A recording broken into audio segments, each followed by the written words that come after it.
Previous લેક્ચરમાં આપણે special પ્રકારનો પીએન જંક્શન ડાયોડ એટલે કે ઝેનર ડાયોડની ચર્ચા કરી હતી. ઝેનર ડાયોડનો વોલ્ટેજ રેગ્યુલેટર તરીકે કેમ ઉપયોગ થાય એ પણ મેં તમને પ્રીવિયસ લેક્ચરમાં સમજાવ્યું હતું. મિત્રો, આજ એ જ પ્રકારના પીએન જંક્શન ડાયોડની નો સ્પેશિયલ પ્રકાર ઓપ્ટો ઇલેક્ટ્રોનિક્સ જંક્શન ડિવાઇસ આપણે સમજવાનું છે. મિત્રો, આના નામ ઉપર તમે થોડુંક કોન્સન્ટ્રેટ કરજો. ઓપ્ટો ઇલેક્ટ્રોનિક જંક્શન ડિવાઇસ, આનો મતલબ શું કે અત્યાર સુધીમાં જે પણ આપણે સામાન્ય પીએન જંક્શન ડાયોડ જોયો, ઝેનર ડાયોડ જોયો, તેને એક બાયસિંગ આપતા હતા. ઝેનર ડાયોડને રિવર્સ બાયસ આપતા હતા. સામાન્ય પીએન જંક્શન તૈયાર થયા પછી ડિફ્યુઝન થયા બાદ એક સ્ટેબલ પોઝિશન બાદ જ્યારે આપણે બહારથી વિદ્યુત ક્ષેત્ર આપીએ અથવા તો એક બેટરી જોડીએ તો એમાં બે પ્રકારના બાયસિંગ થઈ શકે, ફોરવર્ડ બાયસ અને રિવર્સ બાયસ. એટલે બહારથી કંઈક આપણે ઇલેક્ટ્રિકલ એનર્જી આપી અને જંક્શનને આપણે એક્સાઇટ કરી અને આપણે ઇલેક્ટ્રોનની મૂવમેન્ટ સમજી હતી પ્રીવિયસ લેક્ચરની અંદર. આખી વાત કે કેવી રીતે વેલેન્સ બેન્ડમાંથી કન્ડક્શન બેન્ડમાં ઇલેક્ટ્રોન મૂવ થાય અને કેવી રીતે એ કન્ડક્શન બેન્ડમાંથી મૂવ થયા પછી એ મુક્ત ફ્રી ઇલેક્ટ્રોન છે વાહકતામાં કેવી રીતે ભાગ ભજવે. મિત્રો, આ ડિવાઇસની અંદર તમે જો બહારથી કંઈક ઇલેક્ટ્રિકલ ફિલ્ડ એટલે કે બહારથી કંઈક વિદ્યુત ક્ષેત્ર આપતા હતા અને ડાયોડ ઓપરેટ કરતા હતા. મિત્રો, હવે પછીના જે સ્પેશિયલ ડાયોડ છે ઓપ્ટો ઇલેક્ટ્રોનિક્સ જંક્શન ડિવાઇસીસ, આનો મતલબ થાય કે ઓપ્ટિકલી એને ઓપરેટ કરવાનું છે. ઓપ્ટિકલ મીન્સ કે બહારથી ફોટોન આપી અથવા તો બહારથી પ્રકાશ ઉર્જા આપી અને જંક્શન ઉપર કંઈક પ્રક્રિયા કરી અને એની અંદરથી આપણે એની પાસેથી મહત્ત્વનું કામ લેવાનું છે. મિત્રો, ફરીથી કહું છું, ઓપ્ટો ઇલેક્ટ્રોનિક્સ જંક્શન ડિવાઇસ એ સામાન્ય પીએન જંક્શન ડાયોડ જ છે. એની મૂળભૂત જ છે, મૂળભૂત સામાન્ય પીએન જંક્શન ડાયોડ જ છે. પણ એ પીએન જંક્શન ડાયોડમાં તમે થોડા ફેરફાર કરી નાખો, બાયસિંગમાં ફેરફાર કરો, ડોપિંગમાં ફેરફાર કરો, તો તમે એની પાસેથી કંઈક નવું કામ લઈ શકો. તો મિત્રો, આજે આપણે એ ચર્ચા કરવાની છે કે શું બદલવાથી પીએન જંક્શન ડાયોડમાં આપણે એની પાસેથી શું એવું કામ લઈ શકીએ કે જે આપણને ઇન ફ્યુચર કામ લાગે. તો દોસ્તો સમજો, સૌથી પહેલાં ઓપ્ટો ઇલેક્ટ્રોનિક્સ જંક્શન ડિવાઇસમાં સૌથી પહેલાં લેશું આપણે ફોટો ડાયોડ.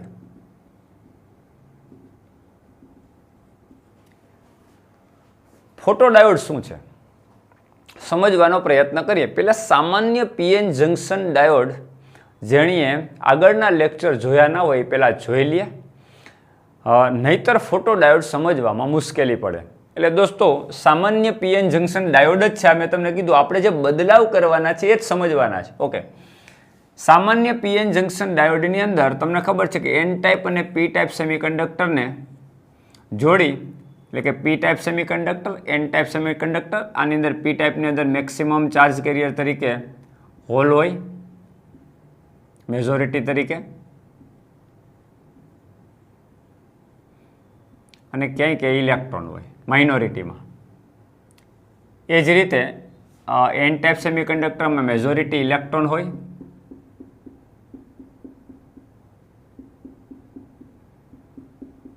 અને માઇનોરિટીમાં હોલ હોય.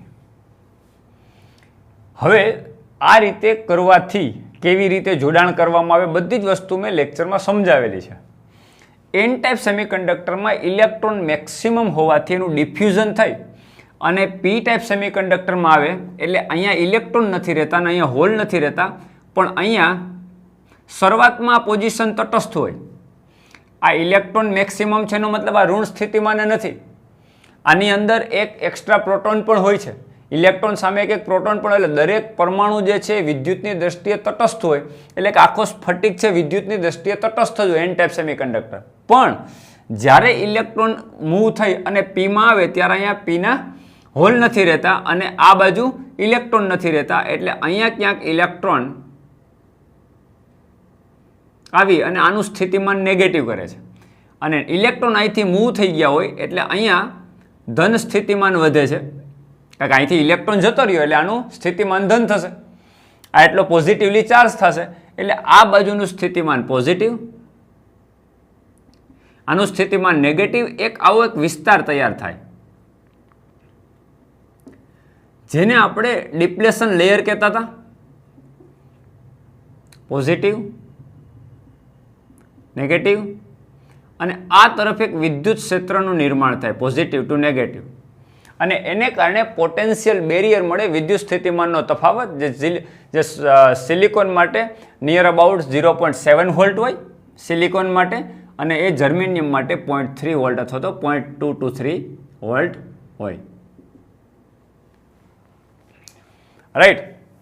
તો આ વસ્તુ આપણે ભણી ચૂક્યા છીએ, પણ હવે આમાં શું ફેરફાર કરવાથી તમે શું એની પાસેથી નવું કામ લઈ શકો? આ એક સ્ટેબલ પોઝિશન છે. જ્યારે ઇલેક્ટ્રોનનું ડિફ્યુઝન બંધ થઈ જાય ત્યારે એક ચોક્કસ વિદ્યુત ક્ષેત્ર રચાય, જે સિલિકોન માટે 0.7 વોલ્ટ હોય વિદ્યુત સ્થિતિમાનનો તફાવત, અને જર્મેનિયમ માટે નિયર અબાઉટ 0.2 to 0.3 વોલ્ટ હોય. તો દોસ્તો આ એક સ્ટેબલ પોઝિશન છે. હવે આમાં શું ફેરફાર કરવામાં આવે છે?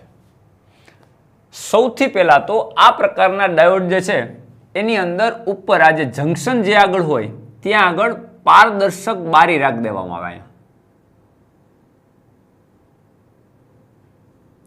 ટ્રાન્સપેરેન્ટ મટીરિયલ હોય, કે જેથી કરીને ઉપરથી તમે લાઇટ એન્ટર કરી શકો. જંકશન ઉપર તમે લાઇટ એન્ટર કરી શકો એવી એક ટ્રાન્સપેરેન્ટ બારી હોય. રાઈટ.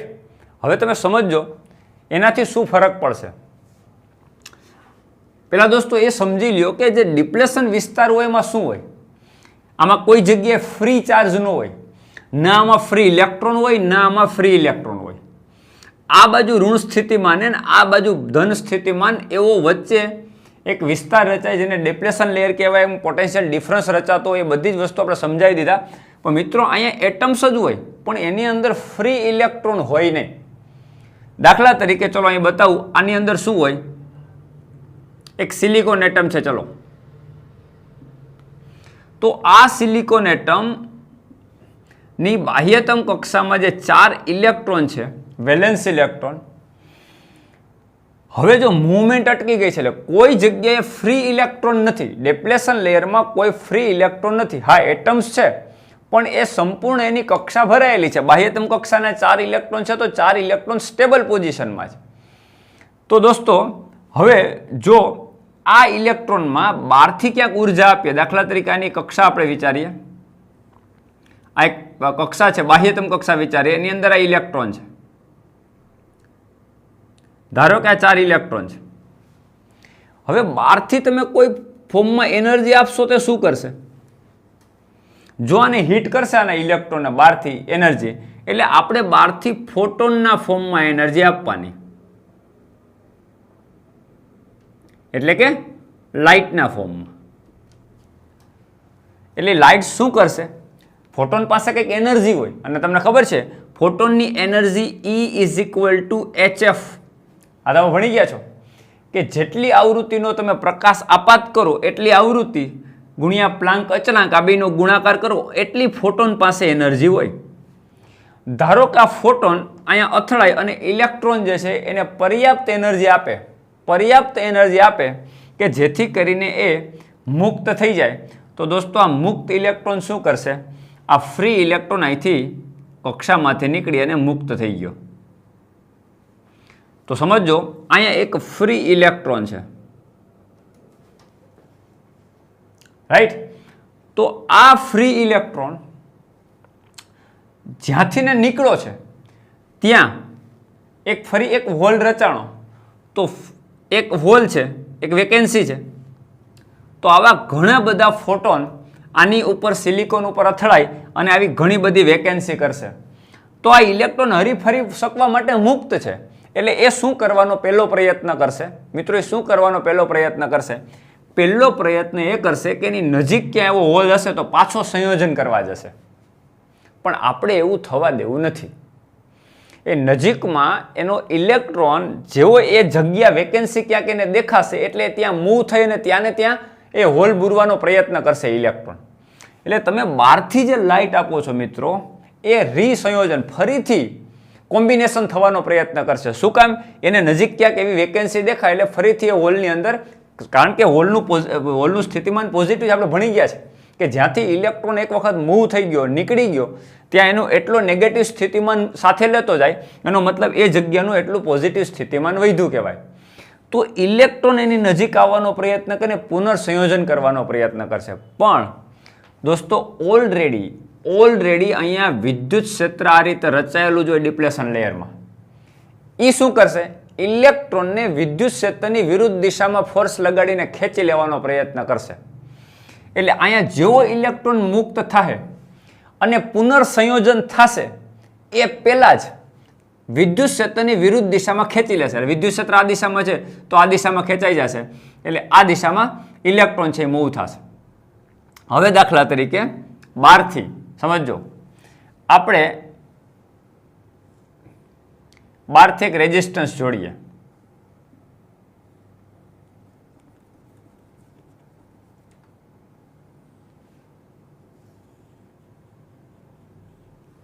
આ રેઝિસ્ટન્સ આર કંઈક જોડીએ. સમજો હજી તો આનું બાયસિંગ કરવાનું છે. પહેલાં આપણે સમજી લઈએ કે ફોટોન જે બહારથી તમે લાઇટ આપશો, ટ્રાન્સપેરેન્ટ જે બારી છે એમાંથી લાઇટ આપશો તો શું થશે? એ જે આને હીટ કરશે ઇલેક્ટ્રોન, એ હીટ કરેલો ઇલેક્ટ્રોન બહાર નીકળશે, એટલે ફરી એ સિલિકોનની તો જે જગ્યા ઉપર એને હોલ દેખાશે. આ રીતે આવા ઘણા બધા ઇલેક્ટ્રોન મુક્ત થયા હશે ને, એક જ નથી. આપણે તો એક જસ્ટ એક્ઝામ્પલ લઈએ છીએ કે એક ઇલેક્ટ્રોન મુક્ત થયો. તો દોસ્તો આવા ઘણા બધા ઇલેક્ટ્રોન આ રીતે મુક્ત થયા હોય અને જ્યાં પોઝિટિવ સ્થિતિમાં અથવા તો જ્યાં હોલ દેખાશે ત્યાં ફરીથી સંયોજાવાનો પ્રયત્ન કરશે. પણ રીકોમ્બિનેશન થાય એ પહેલાં જ અંદરનું જે જંક્શન આગળ જે પોટેન્શિયલ ડિફરન્સ અથવા તો જે પોટેન્શિયલ બેરિયર હોય એ વિદ્યુત ક્ષેત્ર હોય N થી P તરફ, એટલે ઇલેક્ટ્રોનને કઈ તરફ? P થી N તરફ એ ખેંચી લેશે. એટલે કે P થી N તરફ ઇલેક્ટ્રોન મૂવ થાય. એટલે મિત્રો અહીંયા જેટલા પણ અહીંયા ઇલેક્ટ્રોન મુક્ત થયા છે એ રીકોમ્બિનેશન કરવાને બદલે એ શું કરશે? આ બાજુ મૂવ થશે. હવે ધારો કે એ 5 ઇલેક્ટ્રોન ઓછામાં ઓછા 10 ઇલેક્ટ્રોન 5 ઇલેક્ટ્રોન 50 ઇલેક્ટ્રોન જેટલા પણ ઇલેક્ટ્રોન આ બાજુ આવ્યા તો આપણે શું કર્યું? એને જવા માટેનો રસ્તો પ્રોવાઈડ કરી દીધો. સમજો વેલેન્સ તૂટું એટલે કેમાં જવું? કન્ડક્શન બેન્ડમાં જવું, રાઈટ? એટલે એટલા ફ્રી ઇલેક્ટ્રોન ફરી મળ્યા. એ ફ્રી ઇલેક્ટ્રોનને જગ્યા મળશે એટલે એનું કામ શું છે? એ હોલ તરફ જવાનો પ્રયત્ન કરશે. એટલે આ બધા ઇલેક્ટ્રોનનો ધસારો જેવો આમાં થશે એટલે ફોર્સફુલી અવરોધમાંથી પસાર થઈ એટલે ઇલેક્ટ્રોનનો વહન આ દિશામાં થઈ અવરોધમાંથી થઈ અને ફરી પી ટાઈપ સેમિકન્ડક્ટરના હોલમાં જવાનો એ પ્રયત્ન કરશે. એનું કામ શું છે? એને જ્યાં પણ હોલ દેખાશે ને એ તરફ જશે. એટલું સ્થિતિમાન એને પોઝિટિવ સ્થિતિમાન દેખાશે એ તરફ એ મૂવ થવાનો પ્રયત્ન કરશે. એટલે શું થશે? ઇલેક્ટ્રોનનો પ્રવાહ આમ રચાણો એટલે સ્વાભાવિક રીતે ઇલેક્ટ્રોનની વિરુદ્ધ કાંઈક આમ પ્રવાહ રચાશે. ઇલેક્ટ્રોન આમ પ્રવાહ રચે, ઇલેક્ટ્રોનનો પ્રવાહ આમ રચાય એટલે કે રૈવાજિક પ્રવાહની દિશા ઇલેક્ટ્રોનની વિરુદ્ધ હોય એટલે વિદ્યુત પ્રવાહનું નિર્માણ આમ થાય. એટલે તમને અહીંયા કંઈક I જેટલો વિદ્યુત પ્રવાહ મળે. પણ દોસ્તો આ વિદ્યુત પ્રવાહ એટલો બધો ઓછો હોય કે બહારથી તમે લાઇટ એન્ટર કરો અને જે ઇલેક્ટ્રોન આમાંથી વેલેન્સ ઇલેક્ટ્રોન જે છે તૂટી અને રીકોમ્બિનેશન થયા પહેલા ડિપ્લેશન લેયરના વિદ્યુત ક્ષેત્રને કારણે એ મૂવ થાય આ બાજુ અને અવરોધમાંથી નીકળે. એ પ્રવાહ એટલો બધો સૂક્ષ્મ હોય દોસ્તો કે એ આમ કંઈ નોન યુઝ જેવો કહેવાય. એટલા માટે આપણે શું કરીએ છીએ? એને બાયસિંગ કરવાનો પ્રયત્ન કરીએ કે જેટલા પણ ઇલેક્ટ્રોન તૂટે ને એટલા એ ખેંચી શકે. દાખલા તરીકે અહીંથી જેટલા પણ ઇલેક્ટ્રોન છે તૂટ્યા એ ખેંચી શકે એટલે આપણે એને બાયસિંગ કરીએ. અને એ બાયસિંગ રિવર્સ બાયસ. મિત્રો P સાથે આપણે નેગેટિવ અને N સાથે પોઝિટિવ આવું એક રિવર્સ બાયસિંગ આપીએ. ફોરવર્ડ બાયસ શું છે? રિવર્સ બાયસ તમને ખબર છે. આ રિવર્સ બાયસ કહેવાય. P સાથે નેગેટિવ, N સાથે પોઝિટિવ. હવે શું કરશે? જોજો, જેટલા ઇલેક્ટ્રોનને હવે મોકો મળશે એટલે આનું સ્થિતિમાન પોઝિટિવ એટલે આ પોઝિટિવ સ્થિતિમાન આવી ગયું, આ નેગેટિવ સ્થિતિમાન. તો ધારો કે આ જે પ્રવાહ રચાણો બાયસિંગ કર્યા પહેલા ખાલી એક અવરોધ જોડ્યો હતો અને દાખલા તરીકે 2 માઇક્રો એમ્પિયરનો પ્રવાહ રચાણો હોય અત્યંત સૂક્ષ્મ, તો હજી બેટરીની અંદર ઓલરેડી કેટલો થશે? બેટરી જે છે એ બેટરી દાખલા તરીકે તમે જોડીને એને કારણે 20 માઇક્રો એમ્પિયરનો પ્રવાહ રચાય તો 20 + 2 એટલે કેટલું થાય? 22 માઇક્રો એમ્પિયરનો કરંટ રચાશે. એટલે કહેવાનો મતલબ આવું કરવાથી શું થશે કે તમે બહારથી તમે સ્થિતિમાન આપશો એટલે પોઝિટિવ સ્થિતિમાનને કારણે આ ઇલેક્ટ્રોન જેટલા પણ આની અંદર તમે ફોટોન આપાત કરશો, જેટલી ફોટોનની તીવ્રતા હશે એને અનુરૂપ, જેટલી ફોટોનની તીવ્રતા હશે એને અનુરૂપ આમાંથી ઇલેક્ટ્રોન જે છે એને અનુરૂપ જેટલા ઇલેક્ટ્રોન તૂટશે, ઇલેક્ટ્રોન હોલના જોડકાઓ મળશે, એ પ્રમાણે એ રીસંયોજન થયા પહેલાં એ આ વિદ્યુત ક્ષેત્ર જંક્શન ક્રોસ કરી એન ટાઈપ સેમિકન્ડક્ટર એટલે પીમાંથી એન ટાઈપ સેમિકન્ડક્ટરની અંદર આવશે અને એન ટાઈપ સેમિકન્ડક્ટરની અંદર એ બહારની બેટરીના પોઝિટિવ સ્થિતિમાન સાથે આકર્ષાય અને ઇલેક્ટ્રોનનો પ્રવાહ આમ રચશે. હવે ઇલેક્ટ્રોનનો ટોટલ પ્રવાહ આમ રચાય એટલે કરંટ આ દિશામાં રચાય. તો અહીંયા રહ્યો મિત્રો, આ જે કરંટ રચાય બેટરીના પોઝિટિવથી નેગેટિવ તરફ રચાય. મિત્રો તો એક કરંટ કયો થયો? Photo current. કયો કરંટ થયો? Photo current. તો તમે જે બેટરીથી જોડ્યો છો મિત્રો, એ કરંટ ફોટો કરંટ છે જ નહીં, પણ બેટરી જોડવાથી તમને એક્સ્ટ્રા જે કરંટ મળ્યો, બેટરી જે છે એ તો ઇલેક્ટ્રોન અહીંથી રિલીઝ કરવાનો છે નેગેટિવમાંથી. આપણે એવી જ રીતે વિચારી શકીએ કે બેટરી એક સોર્સ જ છે, એટલે અહીંથી ઇલેક્ટ્રોનનો સોર્સ આને આપે છે, એટલે આમાં હોલમાં બુરાશે. હવે આ ઇલેક્ટ્રોન શું કરશે? આ વિદ્યુત ક્ષેત્રની વિરુદ્ધ બળ લાગશે એટલે જંક્શન ક્રોસ કરીને આમાં આવશે, રાઈટ. અને જે પ્રવાહ રચાવાનો, રિવર્સ પ્રવાહનું નિર્માણ થવાનું એ તો છે જ, સમજો. પણ વધારાની તમે જે લાઇટ આપાત કરી છે એને કારણે જે કરંટ રચાય છે એ તમારો કયો કરંટ છે? Photo current. હવે એ ફોટો કરંટ જે બહારથી તમે લાઇટ આપો છો અને વેલેન્સ બેન્ડમાંથી કન્ડક્શન બેન્ડમાં ઇલેક્ટ્રોન જઈ અને જે પ્રવાહનું નિર્માણ કરે છે એ ફોટો કરંટ છે માઇક્રો એમ્પિયરના ક્રમમાં હોય અને એ માઇક્રો એમ્પિયરના ક્રમમાં રચાય એટલે એ પ્રવાહ કોના ઉપર આધારિત? તમે જેટલી લાઇટ આપો એની તીવ્રતા ઉપર. એટલે દાખલા તરીકે તમે એનો ગ્રાફ દોરો, I વર્સિસ V નો તમે ગ્રાફ દોરો મિત્રો, તો આ કરંટ જે છે એ રિવર્સ બાયસમાં જે પ્રવાહ રચાતો હોય આ રીતે આમ એક સેચ્યુરેશન કરંટ મળે તમને.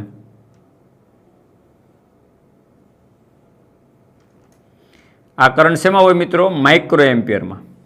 હવે આ તમને માઇક્રો એમ્પિયરમાં કરંટ મળે છે, એ કરંટ દાખલા તરીકે અહીં એક આપાત પ્રકાશની તીવ્રતા હું મૂકું, I1, I2, I3, હજી એક લઈએ આપણે I4. તો સેચ્યુરેશન કરંટ તમને વધારે કેમાં મળે? જો એક જેમ જેમ તમે આની અંદર લાઇટ આપાત કરતા જશો એમ ચોક્કસ એક પ્રવાહ સુધી ચોક્કસ એક લાઇટની તીવ્રતા સુધી પ્રવાહ શું છે તમને મેક્સિમમ મળશે. પછી જે છે એ તમારો પ્રવાહ જે છે એ વધવાનું બંધ થઈ ગયું, આ રીતે કોન્સ્ટન્ટ થઈ ગયું. તો તમને જે મળે છે એ તીવ્રતાના અનુરૂપમાં મળે છે. તમે જો આ કરંટ, જો વાય અક્ષ ઉપર આપણે કરંટ મૂક્યો તો અહીંયા કરંટ મેક્સિમમ મળે, પછી અહીં કરંટ ઓછો થયો, સેચ્યુરેશન કરંટ ઘટ્યો, અહીં સેચ્યુરેશન કરંટ ઘટ્યો, અહીં સેચ્યુરેશન કરંટ ઘટ્યો. તો આ સેચ્યુરેશન કરંટ કોનો સૌથી વધારે છે? I4 નો. એટલે I4 greater than I3 greater than I2 greater than I1.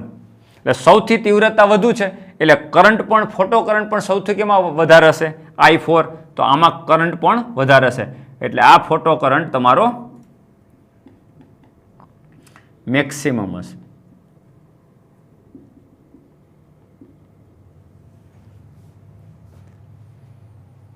એટલે બહારથી તમે જે લાઇટ આપો એ પ્રમાણે તમને ફોટો કરંટ મળે. હવે પ્રશ્ન એ આવે મિત્રો કે આવું શું કામ કરવાનું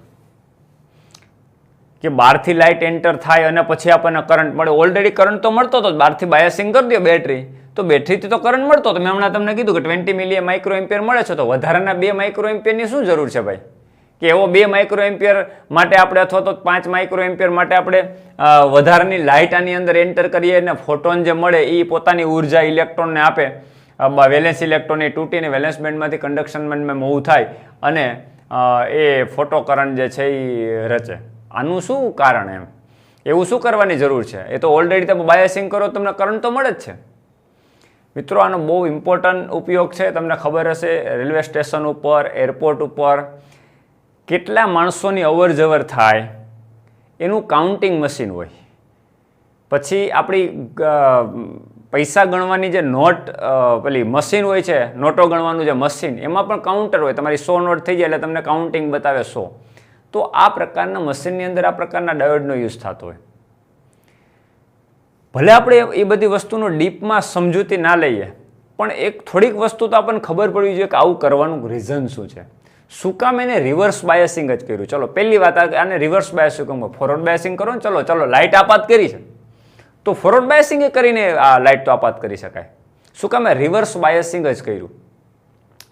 મિત્રો રિવર્સ બાયસિંગ એટલા માટે કરવામાં આવે કે રિવર્સ બાયસિંગની અંદર હંમેશા રિવર્સ કરંટ જનરેટ થતો હોય, એટલે મીન્સ કે માઇનોરિટી ચાર્જ કેરિયરને કારણે પ્રવાહ રચાતો. એ ભણી ગયા આપણે સામાન્ય PN junction ડાયોડમાં, right?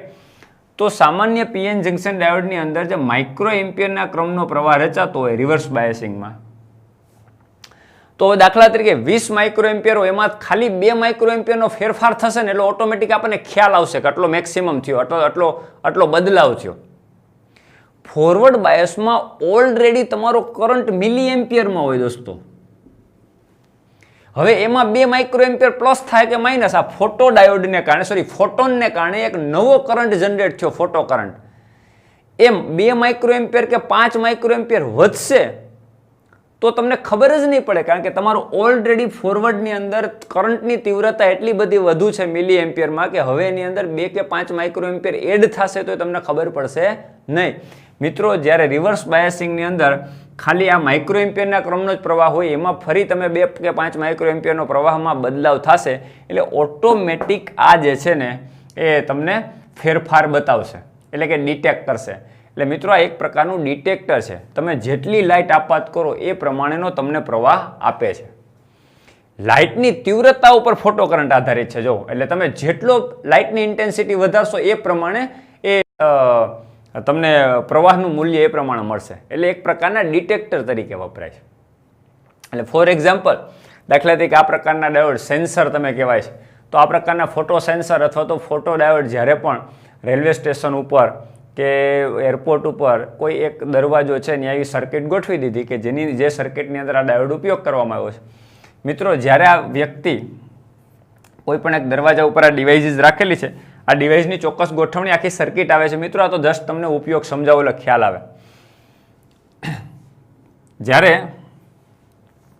For example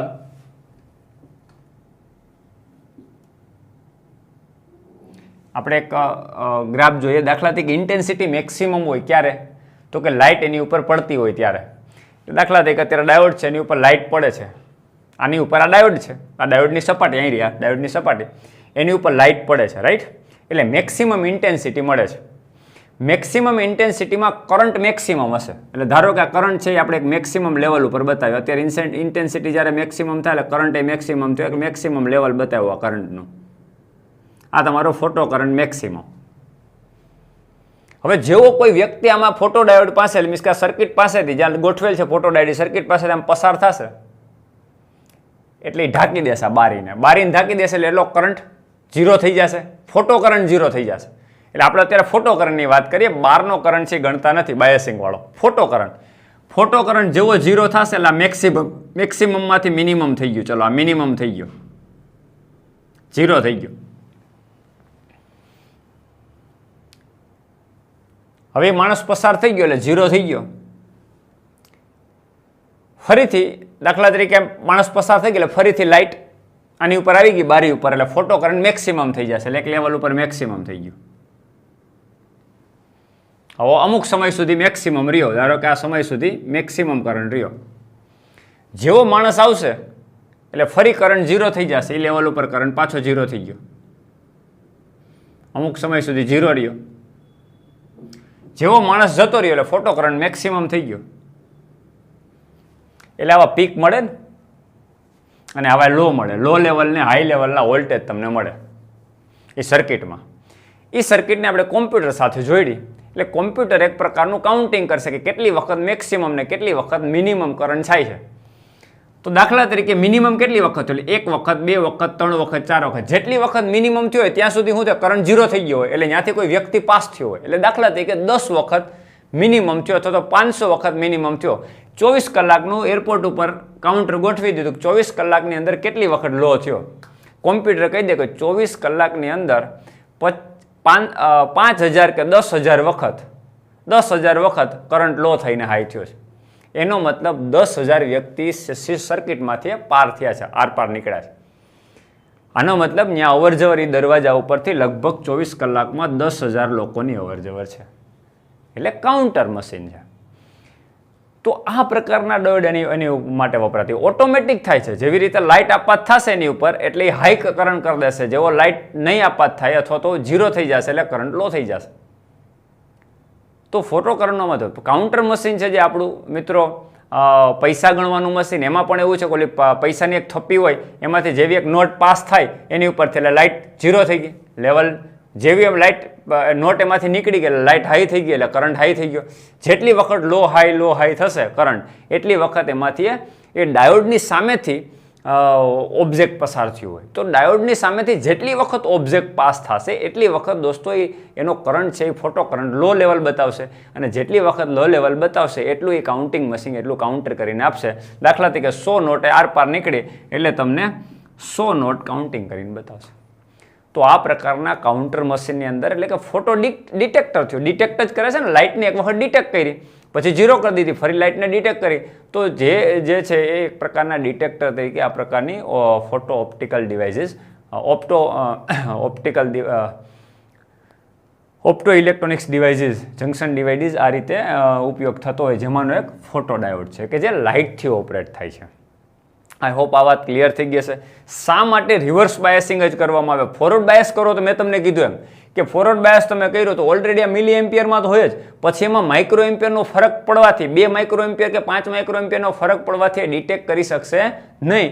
પણ જો માઇક્રો એમ્પિયરના કરંટ ઓલરેડી જતો હોય અને એમાં થોડોક પણ ફેરફાર થશે તો ઓટોમેટિક એ ડિટેક્ટ કરી શકશે. તો ડિટેક્ટર તરીકે સારી રીતે ઉપયોગ કરવા માટે તમારે એને બાયસિંગ હંમેશા કેવું કરવું પડે?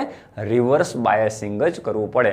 અને ફોટો કરંટ હંમેશા આપાત પ્રકાશની તીવ્રતાના સમપ્રમાણમાં, જેમ તીવ્રતા વધારવામાં આવે એમ સેચ્યુરેશન ફોટો કરંટ જે છે એ કરંટનું મૂલ્ય મેક્સિમમ મળે.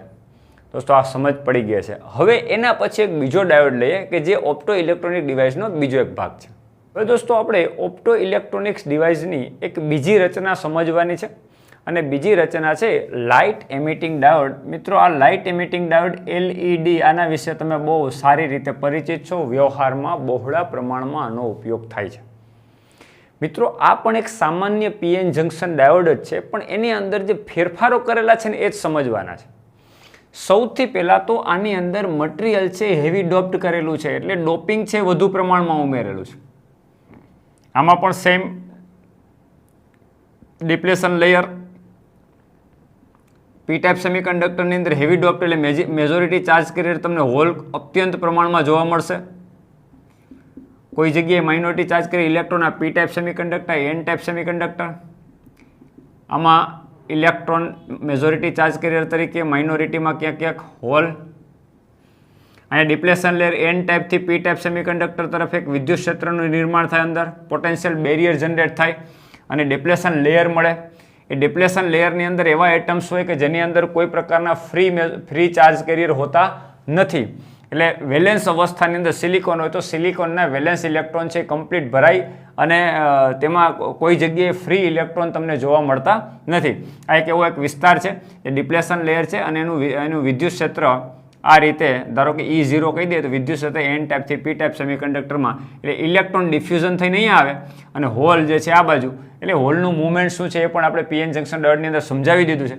એટલે ઇલેક્ટ્રોન આ બાજુ આવે, અહીંયા નેગેટિવ સ્થિતિમાન આ બાજુ અને આ બાજુ પોઝિટિવ સ્થિતિમાન, એટલે અંદર પોટેન્શિયલ ડિફરન્સ ક્રિએટ થતો હોય જેને આપણે પોટેન્શિયલ બેરિયર કહે. આ બધી જ વાત આપણે PN જંક્શન ડાયોડની અંદર સમજાવી દીધી છે.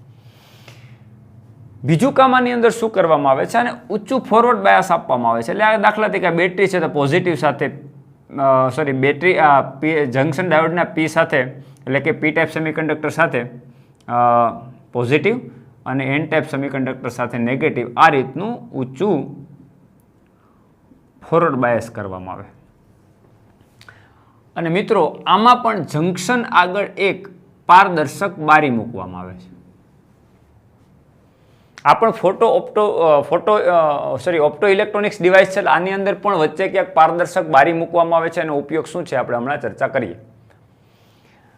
દોસ્તો જ્યારે ઊંચું ફોરવર્ડ બાયસ એ આપો એટલે ફોરવર્ડ કરંટનું નિર્માણ થશે જે મિલી એમ્પિયરના ક્રમનું હોય આપણને ખબર જ છે. એ આપણે કમ્પ્લીટ પીએન જંકશન ડાયોડની અંદર ભણી ગયા છે, કેવી રીતે હોલ અને ઇલેક્ટ્રોનનું સંયોજન થાય, કેવી રીતે ડેપ્લેશન લેયર ક્રોસ કરી, જંકશન ક્રોસ કરી અને ઇલેક્ટ્રોન મૂવ થાય, અને કેવી રીતે ફોરવર્ડ પ્રવાહનું નિર્માણ થાય, બધું જ સમજી ગયા છે. એટલે એની કોઈ પણ પ્રકારની ચર્ચા કરવાની નથી. હવે હમણાં જ આપણે ફોટો ડાયોડની અંદર સમજ્યા કે કોઈ એક એટમ છે જેની અંદર વેલેન્સ ઇલેક્ટ્રોન, દાખલા તરીકે સિલિકોન છે તો સિલિકોનના 4 વેલેન્સ ઇલેક્ટ્રોન, આની ઉપર તમે લાઇટ આપાત કરો તો આ ફોટોન આ ઇલેક્ટ્રોનને હિટ કરશે અને એ ઇલેક્ટ્રોન અહીંથી મુક્ત થઈ ગયો, આ ઇલેક્ટ્રોન અહીંથી મુક્ત થઈ ગયો ધારો કે અહીંયા એક હોલ રચાણો. તો એણે શું કર્યું, એટલી એનર્જી એબ્ઝોર્બ કરી અને ઇલેક્ટ્રોન છે એ વેલેન્સ બેન્ડમાંથી કન્ડક્શન બેન્ડમાં જાય. એટલે કે દાખલા તરીકે ઇલેક્ટ્રોન ફ્રી થયા, એ કન્ડક્શન બેન્ડમાં ગયા અને કન્ડક્શન બેન્ડમાં જઈ અને વાહકતામાં ભાગ ભજવી અને પ્રવાહનું એ નિર્માણ કરશે. તો મિત્રો આ ઇલેક્ટ્રોન હવે વિદ્યુતભાર વાહક તરીકે અથવા તો પ્રવાહનું નિર્માણ કરવામાં ભાગ ભજવશે. તો આપણને ખબર છે કે ઇલેક્ટ્રોન જ્યારે આ તમારા માટે વેલેન્સ બેન્ડ છે, આ તમારા માટે કન્ડક્શન બેન્ડ છે ધારો કે, તો ઇલેક્ટ્રોન જ્યારે વેલેન્સ બેન્ડમાંથી કન્ડક્શન બેન્ડમાં મૂવ થાય ત્યારે આટલી એનર્જી એબ્ઝોર્બ કરે છે, આટલી એનર્જી એબ્ઝોર્બ કરે અને વેલેન્સ બેન્ડમાંથી કન્ડક્શન બેન્ડમાં જાય અને પ્રવાહનું નિર્માણ કરે. કન્ડક્શન બેન્ડમાં જેટલા ઇલેક્ટ્રોન ફ્રી એટલું પ્રવાહનું વધારે નિર્માણ થાય. પણ એ વેલેન્સ બેન્ડમાંથી કન્ડક્શન બેન્ડમાં જવા માટે એનર્જી શું કરે છે, શોષણ કરે, એબ્ઝોર્બ કરે છે, અથવા તો એનર્જીનું શોષણ કરે છે. હવે આના કરતા ઊંધી પ્રક્રિયા વિચારો. ધારો કે એવું થતું હોય કે આ સિલિકોન જેવી રીતે 4 ઇલેક્ટ્રોન છે વેલેન્સ ઇલેક્ટ્રોન, એને બદલે આ એટમ છે, એ એટમમાંથી આ દાખલા તરીકે આપણે એક એટમ વિચાર્યો અને એટમમાંથી કમ્પ્લીટ એટમ હતો, એમાંથી એક ઇલેક્ટ્રોન મૂવ થઈ અને અહીંયા શું થયો, હોલ. એટલે એટમનો શું બની ગયો, હોલ. કારણ કે એટમ કમ્પ્લીટ એટમ હતો, એમાં વેલેન્સ ઇલેક્ટ્રોન નહોતા, વેલેન્સ ઇલેક્ટ્રોન છે એને બહારથીને ફોટોન દ્વારા એનર્જી આપી અને આપણે ઇલેક્ટ્રોન રિલીઝ કર્યો, તો એ રિલીઝ કરવા માટે શું કરશે, એટલી એનર્જી એબ્ઝોર્બ કરી શોષી અને વેલેન્સ બેન્ડમાંથી કન્ડક્શન બેન્ડમાં જશે અને ઇલેક્ટ્રોનને મુક્ત કરશે. તો સેમ વસ્તુ એવું વિચારો કે આ દાખલા તરીકે કોઈ હોલ છે, એટલે એક્સ્ટ્રા હોલ વાળું, જેને આપણે ટ્રાઇવેલેન્ટ સુધી જેવી રીતે કહીએ, એમાં એક એક્સ્ટ્રા હોલ હોય અથવા તો એક વેકેન્સી હોય. તો જો એમાં કોઈ ઇલેક્ટ્રોન આમાં આવી અને વેલેન્સી ભરી દે તો આના કરતાં પ્રક્રિયા ઊંધી થઈ ગઈ કે કોઈ એક ફ્રી ઇલેક્ટ્રોન ઓલરેડી છે. આમાં ફ્રી ઇલેક્ટ્રોન આપણને ક્યાંથી મળ્યો હતો કે બહારથી ફોટોનથી આપણે એનર્જી આપી, એ એનર્જી દ્વારા વેલેન્સ ઇલેક્ટ્રોન મુક્ત થયો અને વેલેન્સ ઇલેક્ટ્રોન જે મુક્ત થયો એટલે એનર્જી શોષી એનું શોષણ કરીને વેલેન્સ બેન્ડમાંથી કન્ડક્શન બેન્ડમાં થયો, મૂવ થયો ઇલેક્ટ્રોન. મિત્રો આના કરતાં ઊંધી પ્રક્રિયા વિચારો.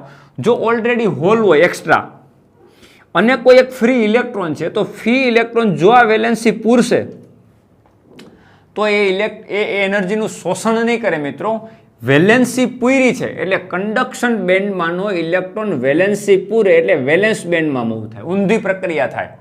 તો ત્યાં એનર્જીનું શોષણ નહીં થાય મિત્રો, એટલી એનર્જી શું કરશે, રિલીઝ કરશે, એટલી એનર્જી મુક્ત કરશે.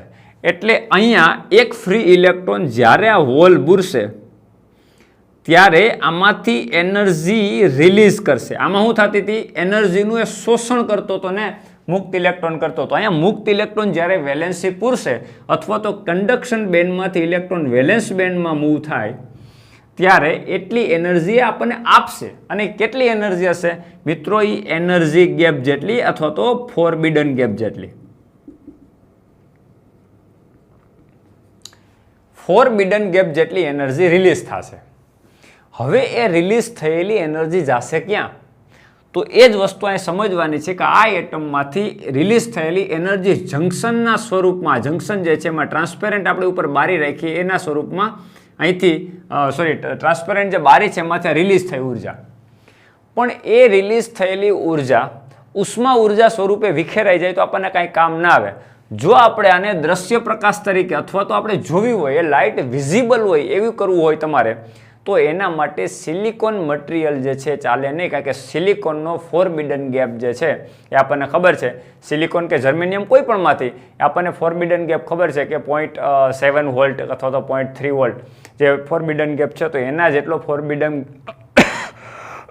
1.1 ઇલેક્ટ્રોન વોલ્ટ, તો એના જેટલા ફોરબિડન ગેપ દ્વારા તમે વિઝિબલ લાઇટ તમને મેળવી શકો નહીં. એ ઉષ્મા ઉર્જાના સ્વરૂપમાં એનર્જી વિખેરાઈ જાય અને એનર્જી તમે જોઈ શકો નહીં, અથવા તો એ લાઇટના ફોર્મમાં તમે ના જોઈ શકો.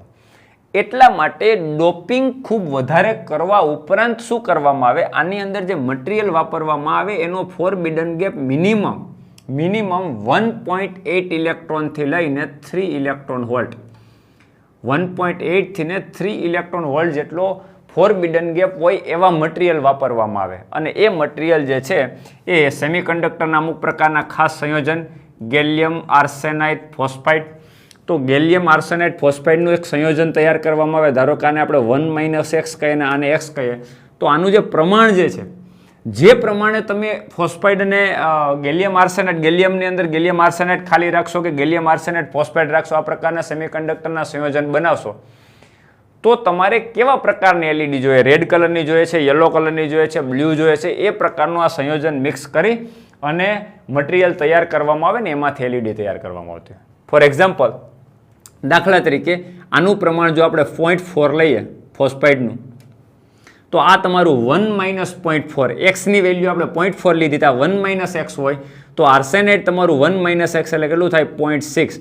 મિત્રો, જો આવું પ્રકારનું સંયોજન તૈયાર કરવામાં આવે, ગેલિયમ આર્સેનાઇડ ફોસ્ફાઇડ 0.6 0.4 આ પ્રકારનો રેશિયો તૈયાર કરવામાં આવે, તો આનો forbidden gap, energy gap 1.9 electron volt થાય અને આમાંથી તમને રેડ કલરનું વિઝિબલ લાઇટ તમને જોવા મળે, જે સિલિકોન કે જર્મેનિયમ દ્વારા તમે જોઈ શકાય નહીં. એટલે વિઝિબલ લાઇટ માટે આટલી લો ફ્રીક્વન્સીવાળી અથવા તો રેડ કલરની લાઇટ તમારે જોવી હોય તો ગેલિયમ આર્સેનાઇડ ફોસ્ફાઇડ પ્રકારનું મિશ્રણ વાપરી આ પ્રકારના સંયોજનનો ઉપયોગ કરી કે જેનો ફોરબિડન કે 1.9 ઇલેક્ટ્રોન વોલ્ટ હોય અને એની અંદરથી રેડ કલરની લાઇટ જે છે ઉત્સર્જિત થાય, આટલી તરંગ લંબાઈને અનુરૂપ.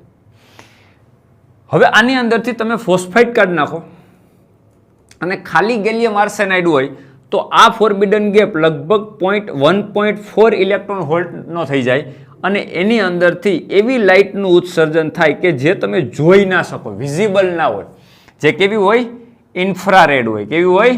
ઇન્ફ્રારેડ. તો ઇન્ફ્રારેડ લાઇટ વિઝિબલ નથી, તો ઘણી વખત એ જે દાખલા તરીકે આપણું રિમોટ કંટ્રોલ છે, ટીવીનું રિમોટ કંટ્રોલ, તો એની અંદર જે લાઇટ જે છે વહી પણ જવી જોઈએ અને આપણને ડિસ્ટર્બ પણ ના કરવી જોઈએ, ત્યારે એ પ્રકારના સેન્સર વપરાતો અથવા તો ઇન્ફ્રારેડ લાઇટ વપરાતી હોય કે જેની અંદર માત્ર ગેલિયમ આર્સેનાઇડ એમાં ફોસ્ફાઇડનું મિશ્રણ કરેલું હોતું નથી, તો એની અંદર ફોરબિડન કે 1.4 ઇલેક્ટ્રોન વોલ્ટનો હોય, તો એ 1.4 ઇલેક્ટ્રોન વોલ્ટ એટલી બધી લો ફ્રીક્વન્સી હોય કે જે લગભગ વિઝિબલ હોતી નથી, પણ એ લાઇટ તમારી ફોટોડાયોડની અંદર લાઇટ એમિટિંગ ડાયોડમાંથી એમિટ કરશે, પણ એ લગભગ તમને ડિસ્ટર્બ તમારી આંખને ના કરે એટલી લો ફ્રીક્વન્સીવાળી ઇન્ફ્રારેડ તરંગો ઉત્પન્ન થશે, જે રિમોટની અંદર આપણે રિમોટ કંટ્રોલની અંદર આપણે એનો ઉપયોગ કરીએ છીએ સિગ્નલો માટે. એટલે જે પ્રકારની તમે મિશ્રણનો ઉપયોગ કરશો, આ પ્રકારના સેમિકન્ડક્ટર સંયોજનનો ઉપયોગ કરશો અને જેટલું તમે જે પ્રકારે બાયસિંગ આપશો એ પ્રકારે તમને અહીંયા લાઇટ એમિટિંગ ડાયોડ જે છે એટલી લાઇટ ઇમિટ કરીને આપશે. અને કેટલી લાઇટ ઇમિટ થાય એ પણ આપણને ખબર છે, E = HF. તો આ તો ફાઇનલ જ હશે કે જેટલી એનર્જી રિલીઝ કરશે એટલી ફ્રીક્વન્સીવાળી લાઇટ આપશે. એટલે અહીંયા ફોરબિડન ગેપ જેટલો હશે, એટલે કે EG, આ તમારું EG જ છે, જેટલો ફોરબિડન ગેપ હશે તો એને અનુરૂપ એટલી આવૃત્તિવાળા તરંગોનું ઉત્સર્જન થશે, એટલે કે એને અનુરૂપ એટલી તરંગ લંબાઈવાળા તરંગોનું ઉત્સર્જન થશે. એ ગમે કલર હોઈ શકે, રેડ કલર હોઈ શકે, યલો હોઈ શકે, બ્લુ હોઈ શકે, ઇન્ફ્રારેડ હોઈ શકે. તો આ પ્રકારની એલઈડી માર્કેટમાં મળે છે જે આપણને ખબર છે. તો બંનેની અંદર ફોટોડાયોડની અંદર એટલી ફોરબિડન ગેપ જેટલી એનર્જી એબ્ઝોર્બ કરે, જ્યારે લાઇટ એમિટિંગ ડાયોડની અંદર ફોરબિડન ગેપ જેટલી એનર્જી રિલીઝ કરે. પણ એની અંદર જે મટીરિયલ વાપરવામાં આવે એમાં ખાસ પ્રકારના ગેલિયમ આર્સેનાઇડ અને ફોસ્ફાઇડ પ્રકારના સંયોજનો, સેમિકન્ડક્ટર સંયોજનનો ઉપયોગ કરવામાં આવે. દોસ્તો, તમને એ પણ ખબર છે કે લાઇટ એલઈડીનો બહુ જ બહોળા પ્રમાણમાં ઉપયોગ થવાના રીઝન, એક તો સૌથી પહેલાં કોમ્પેક્ટ સાઇઝ છે, સાઇઝની અંદર નાની છે. સસ્તું મટીરિયલ મળે છે, એલઈડી સસ્તી મળે છે, પાવર કન્ઝ્યુમ ઓછો થાય છે, બહુ જ ઓછો પાવર કન્ઝ્યુમ કરે છે. એટલે ઓછા પાવર આપણને ખબર છે, આપણા ઘરની અંદર મોટા ભાગે આપણે એલઈડી ઉપયોગ કરવાનો આગ્રહ રાખીએ છીએ, જેથી આપણું લાઇટ બિલ ઓછું આવે, એટલે પાવર કન્ઝ્યુમ ઓછો હોય. મિત્રો સસ્તું છે, પાવર કન્ઝ્યુમ ઓછું થાય છે, એલઈડી સાઇઝ ઓછી રોકે છે, લોંગ લાઈફ છે. તો આ બધા ઘણા બધા પ્રકારની ખાસિયત છે, એને કારણે આપણે લાઇટ એમિટિંગ ડાયોડનો મેક્સિમમ બહોળા પ્રમાણમાં વ્યવહારમાં ઉપયોગ કરીએ. તો આ પ્રકારની આજે આપણે બે પ્રકારની ઓપ્ટો ઇલેક્ટ્રોનિક્સ ડિવાઇસ જોઈ, લાઇટ એમિટિંગ ડાયોડ અને ફોટો ડાયોડ. મિત્રો હજી પણ એક ડિવાઇસ છે, એ છે સોલાર સેલ. તો સોલાર સેલની અંદર ઘણું બધું ડીપમાં સમજવાનું છે, તો આપણે નેક્સ્ટ લેક્ચરમાં જોશું. આજે આપણે બે ડિવાઇસ ભણ્યા છે, ફોટો ડાયોડ અને લાઇટ એમિટિંગ ડાયોડ. તો આ બંને વ્યવસ્થિત રીતે તૈયાર કરી લેવાના છે અને પછી જ સોલાર સેલની અંદર એન્ટર થવાનું છે. તો આજના લેક્ચરમાં દોસ્તો અહીં સુધી રાખશું. નેક્સ્ટ લેક્ચરમાં આપણે આગળ કન્ટિન્યુ કરશું. Have a good day.